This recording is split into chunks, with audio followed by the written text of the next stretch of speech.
falou de introduzir a comunidade no processo, eu acho que ela é tão válida que, inclusive, uma amiga nossa, como lá de Hidrolândia, é um ponto que ela sempre destaca seu. Que ela diz que você não responde os WhatsApp dela e nem atende a ligação dela, certo?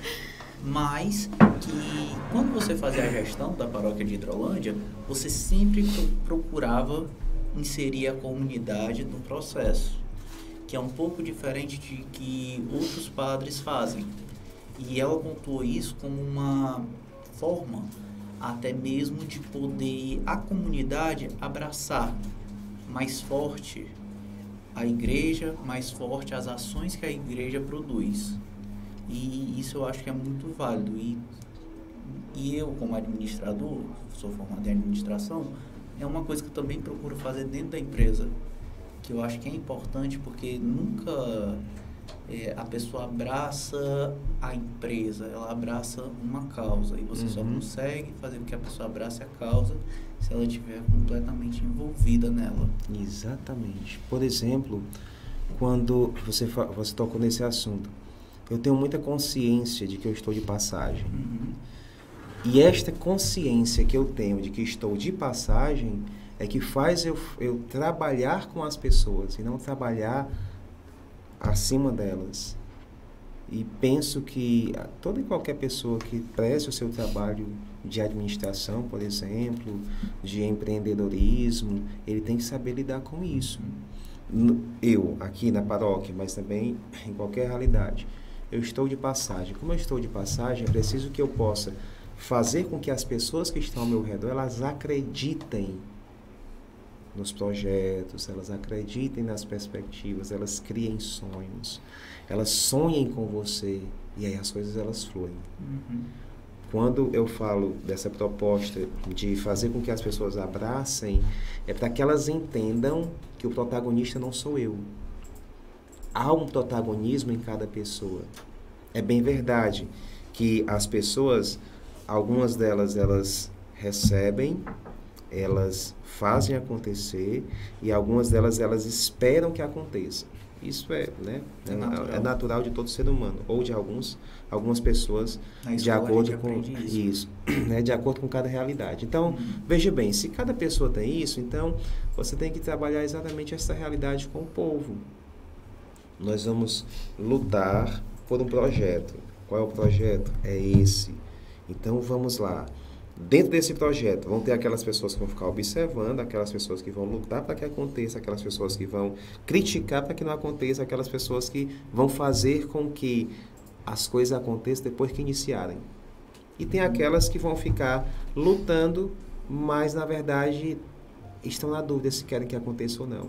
Então, como é que eu vou juntar todas essas pessoas com os mesmos propósitos, oferecer para elas um sonho, uma metodologia de trabalho, e fazer com que isso, então, quando elas menos esperem, as coisas aconteçam naturalmente. Então, é isso que numa paróquia é importante que aconteça. Quando você faz com que o processo ele vai sendo dinamizado pelas próprias pessoas e elas encontram protagonismo nisso, independente daquilo que você faz, independente das questões que você realiza, depois que você sai, elas continuam. Porque não foi você quem fez acontecer. Você proporcionou às pessoas, você auxiliou as pessoas para que elas pudessem desenvolver sozinhas. E aí a tua saída não vai causar tanto dano naquela comunidade, né? E como eu sou um ser de passagem, eu tenho que pensar nisso. Sim, padre, eu vou ter que discordar do que você falou, da saída não causar esse dano, porque eu tiro pelo processo aqui em Santa Quitéria, quando há a troca do padre.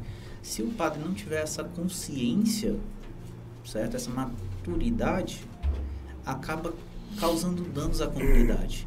Porque a gente já teve padres, eu posso falar isso aqui, né? Que a gente já teve padres que fez com que a comunidade católica se afastasse.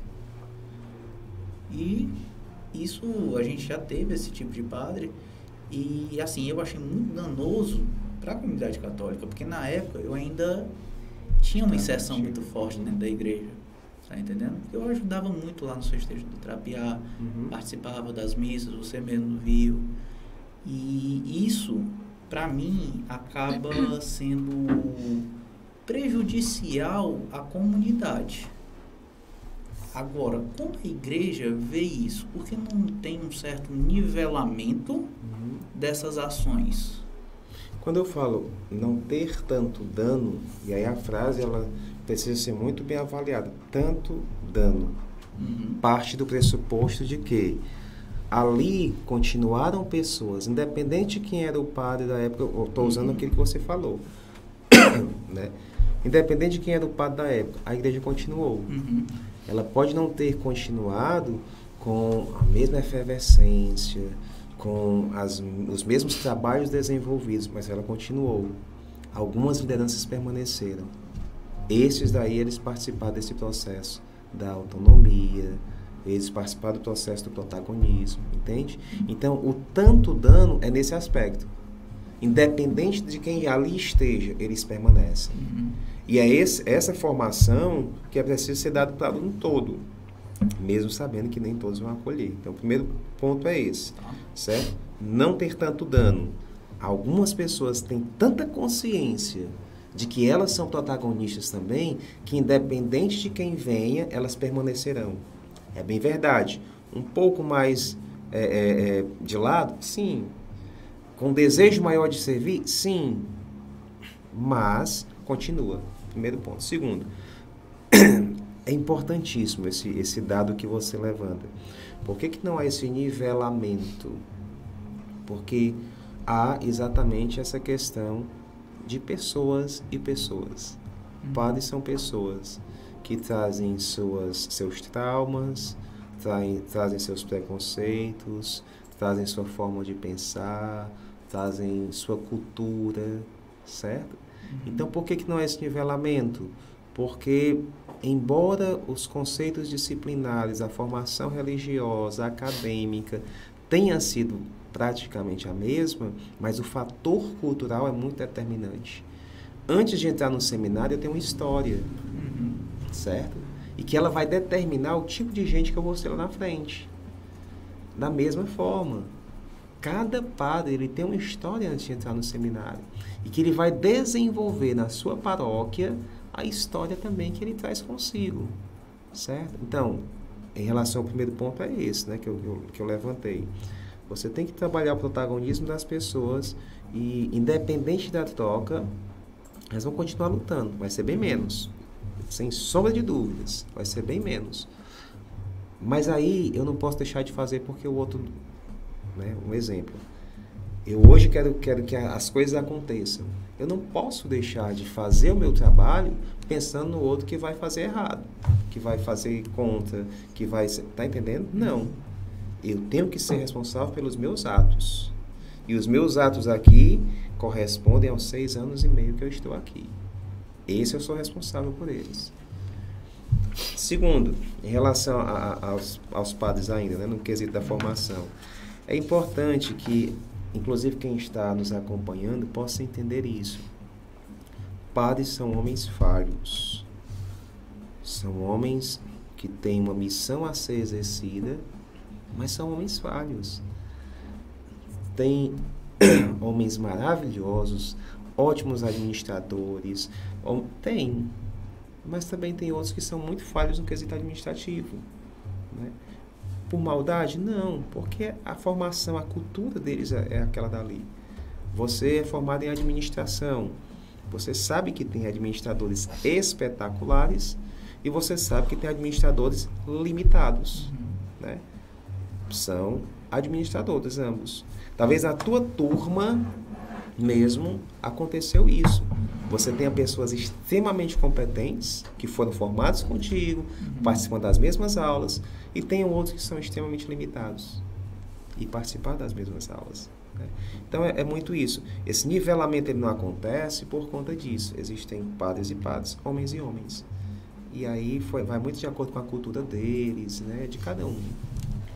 Isso. Voltando nessa questão do protagonismo, né, de fazer acontecer, de tornar, fazer com que as pessoas peguem essa causa e abracem e façam acontecer. Eu acho que o maior significado disso tudo a gente vê nos festejos da padroeira. Porque é uma festa, né? Uma festa que a igreja faz, mas que não é só a igreja. Ela precisa de toda uma movimentação para que aquela semana aconteça. Então, não é só o padre, não é só o sacristão, não é só o vigário, é todas as comunidades, né? Todos os movimentos que tem na igreja, né? Porque cada um tem o seu papel fundamental. Tem o coral, tem a pastoral do dízimo, tem a pastoral da comunicação, tem a pastoral do idoso, enfim, que se juntam, que tomam aquela causa para si, para fazerem aquilo acontecer. Porque, certo, o senhor é a representação daquilo tudo, né? Mas sozinho não teria condições. Né? E eu acho que é um dos sentimentos mais gratificantes que a gente pode sentir. Eu falo isso porque eu sei a experiência como pastoral, ver que tudo que foi planejado, né, aconteceu. A gente fez com que acontecesse, foi lindo, e o sentimento de participar daquilo, né, eu acho que é um dos sentimentos mais gratificantes que quem está ali servindo pode sentir.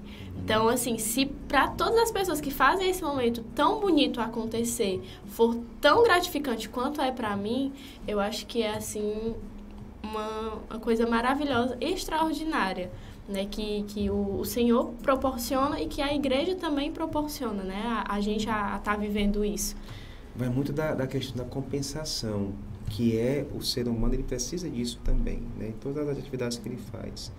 Então, veja bem, há um planejamento, há uma execução, e o fato de ter o sucesso na execução, vem a gratidão, vem a compensação. As pessoas, elas se sentem valorizadas, elas perceberam que o trabalho delas deu certo, que aquilo que ela se planejou aconteceu. Então houve uma realização. A festa se encerra e as pessoas estão felizes, porque aconteceu da forma em que foi planejado. E aqui, como administração, a gente percebe isso muito bem. Há um planejamento, onde cada pessoa sabe onde é que ela vai agir, onde cada pessoa sabe o que é que tem que fazer. Por isso que o papel do padre, ele passa muito por essa questão, do pároco, ele passa muito por essa questão também. Ele tem que saber, você tem talento para a comunicação, então nós não vamos furtar esse talento, a gente não vai esconder esse talento. A parábola dos tesouros vai nos explicar exatamente sobre, dos talentos, perdão, vai nos explicar exatamente sobre isso. Você tem talento para isso, então por que nós vamos esconder isso? Vamos desenvolver esse talento. Você vai desenvolver lá na pastoral da comunicação. Tem outro que tem muito talento para a ornamentação. Então, como é que nós vamos utilizar essa pessoa para ela poder exercer bem o seu dom?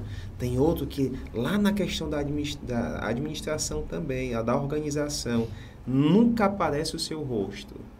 Mas pessoas que estão envolvidas demais na organização, por trás dos bastidores. Então, há uma série de pessoas na execução de uma festa para que ela saia bonita e organizada, de acordo com aquilo que é feito antes dela acontecer, e posterior ao seu acontecimento, vem um sentimento de gratidão, de realização, de compensação. Eu fiz o que foi possível e percebi o meu trabalho sendo valorizado. Não tem ser humano que não passe por esse processo. Vocês aqui que fazem parte dessa equipe, por exemplo, antes de começar, ficam naquela ansiedade, na expectativa, quando a coisa flui, que acontece, quando termina, a repercussão, como é que foi no dia seguinte, aí vocês trazem consigo uma grande realização. Deu certo, aquilo que a gente planejou. Melhor ainda quando vai para além das nossas expectativas.